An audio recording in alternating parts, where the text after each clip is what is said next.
Revelation chapter 8, verse 10. Scripture quote, "And the third angel sounded,"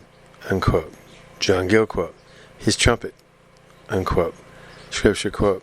"And there fell a great star from heaven," unquote. John Gill quote, "Not Mohammed, as some think, for this time is too soon for him, who rose up under the fifth trumpet, nor Arius, for whom it was too late, who lived in the times of Constantine, and still less Origen," that's Origen, "who lived before his time, but rather Pelagus, Pelagius, who was a man of great eminence in the church, of much learning, and made great pretensions to religion and holiness, and like a star in a lamp shone forth a while with great luster and splendor, but fell into very great errors, denying original sin and asserting the purity of human nature, crying up the power of man's free will, and asserting that human nature without the grace of God was able to keep the whole law, even to perfection, and his name, according to his doctrine, was wormwood and gall, which embittered the sweet doctrine of the free grace of God, and affected the fountains and rivers, the sacred scriptures, from whence these doctrines flow, so that instead of being pleasant and wholesome to men, through his false glosses and perverse interpretations of them, they became bitter and poisonous, and many souls that received and embittered his nature of them died spiritually and were lost and perished, as all must inevitably who depend on strength and works of nature, and deny and despise the grace of God. But it is best, as to the other trumpets, so to understand this of the invasions of the above barbarous people, particularly the Vandals, under Genseric, who, being turned out of Spain by the Goths, Goths, went into Africa, where peace was made in part of Africa, given them to dwell in, after which Genseric, Genseric, through treachery, seized upon and greatly afflicted Sicily. Theodosia made war against them to no purpose, and peace being made between Venetian and Africa was divided between them, and sometime after Rome was spoiled by Genseric of all its riches. Mr.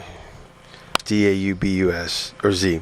thinks Attila, Attila, king of the Huns, Huns, called the dread of the world and the scourge of God, is meant by the star, who was rebel against the Romans and made sad ravages in the empire, at the beginning of which troubles a great comet appeared, and according to the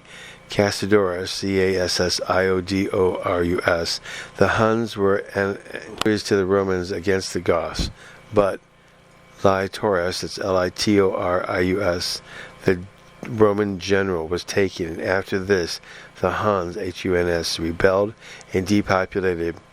Thrace, that's Thrace, and Illyricum, that's Illyricum,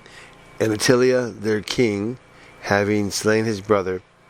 Belida, that's Bleda, and partner, became sole monarch, and though the Romans under Archelaus, that's Actus, by the help of the Goths, Goths, beat him in the field of Catalan, that's Catalaun, and obliged him to depart. Yet afterwards, having got a reinforcement, he entered with great force into Aquileia, with whom Pope Leo made peace, unquote. Scripture quote, "burning as it were a lamp," unquote. John Gill quote, "This star resembles that which is called Lampadias, which Pliny says imitates or bears a likeness to burning torches, and he speaks of a spark which fell out of a star, which had such an appearance. This is expressive of war and great destruction in the empire," unquote. Scripture quote, "And it fell upon the third part of the rivers and upon the fountains of water," unquote. John Gill quote, "that is, upon the large provinces and chief cities belonging to the Roman Empire, and the governors of them, who suffered very bitterly and severely in these times. Compared with this, Ezekiel 32 verse 2, the last clause, and upon the fountains of the waters, is left out of the Alexandrian copy, unquote. End of John Gill, Revelations chapter 8 verse 10.